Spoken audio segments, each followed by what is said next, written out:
In my last video, I shared with you some of the things that I picked up at Retro Games Plus in Newington, Connecticut when I visited for their CONGO event just before Valentine's Day.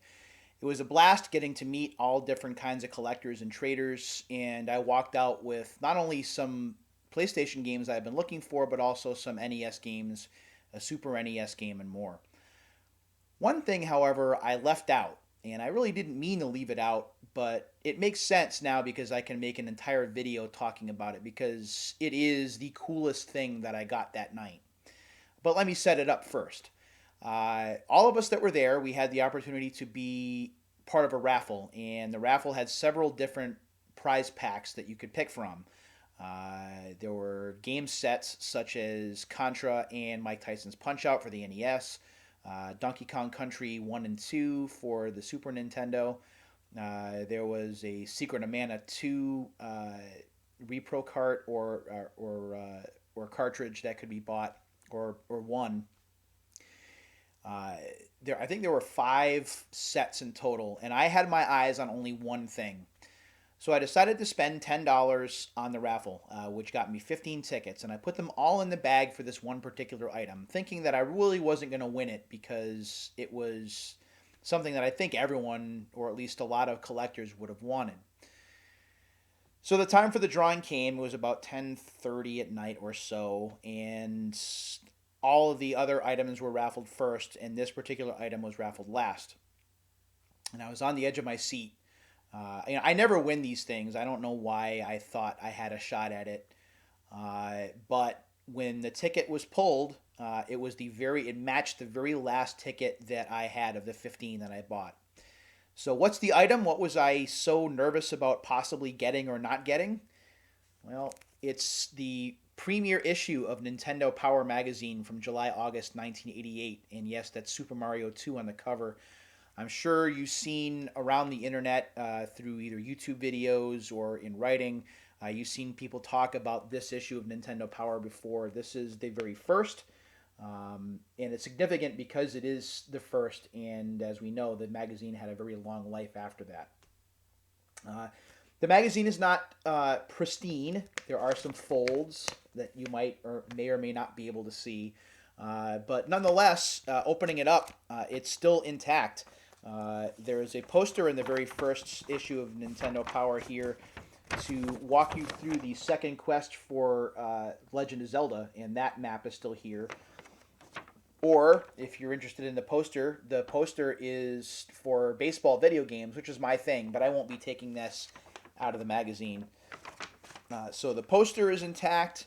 The very first player's poll postcard, that is intact, where you had an opportunity to win 10 games of your choice or a Super Mario Brothers 2 cart.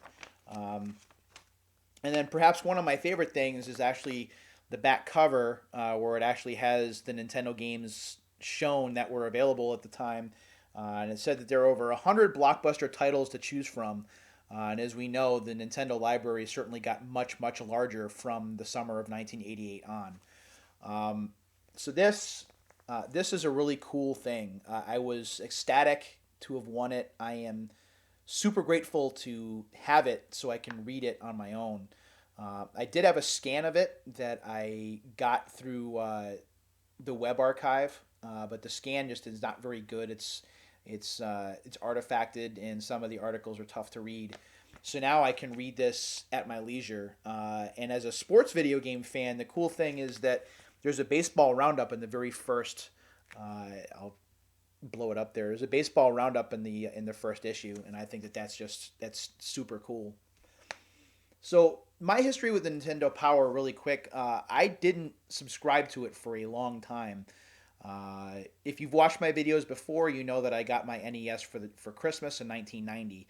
So by that point, the Nintendo fever was red hot, and I was buying other video game magazines at the time that weren't Nintendo focused. I was buying EGM. I was buying GamePro. I was buying Game Players, video games and computer entertainment, and I really didn't buy Nintendo Power at the newsstand like I bought all of the other ones. It wasn't until 1994, I think, maybe 1993, that I actually got a 1 year subscription to the magazine, but that was farther down the road. My history of the magazine really goes back to 1989 and 1990. My best friend in high school had a subscription to the magazine, and he would leave it to me to read them or to look at the maps when he was playing games that we would rent for the weekend. Batman from Sunsoft, for example, or Castlevania 2 Simon's Quest. Those games, I would look at the maps and I would let him know what was coming or where to go. So we worked together as a team, and that was a blast. I really didn't read the articles at the time. It was more an on-hand strategy guide. But as I've come to read Nintendo Power magazines through the years, it's certainly much more than maps and strategy guides. It's the posters you could put on your wall. It's the technical topics that some of the articles talk about, like memory management chips or MMCs, or talking about the tech behind certain systems such as the Super Nintendo or the Nintendo 64. Things like that I thought to be very interesting. And then if you were into pop culture, you could read about Hollywood stars that would play Nintendo games. You could read about movies.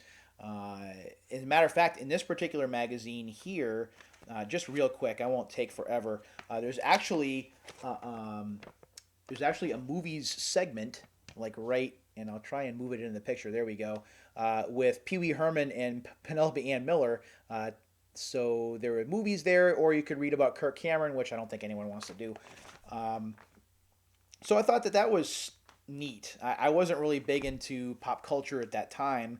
Back in 1989, I really wasn't even going to the movies a lot because I was still living with my mom, and we weren't making, we didn't have a lot of money from which to go to the movies or to spend haphazardly. So uh, I started getting into Nintendo Power more when I was living in Worcester after I had bought uh, my Super Nintendo. I started to buy them at the newsstand, and then I started to collect them. And then I lost them in a move, which sucked, and I was never able to get them back. So this past 14, 15 months or so, when I've taken trips down to Retro Games Plus, they've had old Nintendo Power issues, and I've been buying what I can. Some of them are obscenely expensive, $15, $20 for a couple. So I've stayed away from those, although I did get a couple that were more expensive. Um, Real quick, just to show you, like this Super C issue, for example, is was pretty expensive, and the reason for that is because on the inside of the magazine, and I'll try and get it on camera. It's kind of tough when I'm using the laptop here, but you have, or I have, this classified information packet, which has a whole bunch of codes in there. This was something you could take the staples out of, and you could use it as a guidebook. So they have all kinds of hints and tips and tricks in there. And that back then was such a cool thing to have because we didn't have the internet at that point.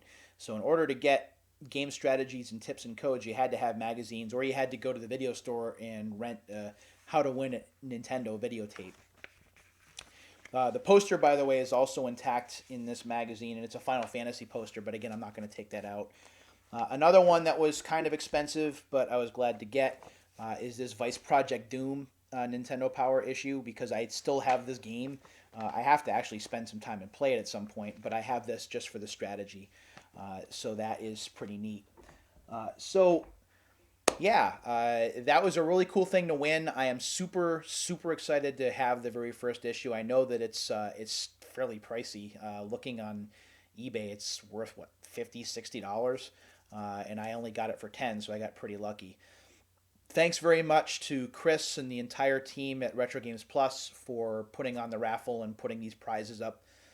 I am exceptionally fortunate to have won that, and I'm still blown away that I actually have it in my library. So thanks for watching, everybody, and we'll do another one of these videos really soon. But until the next time, take care.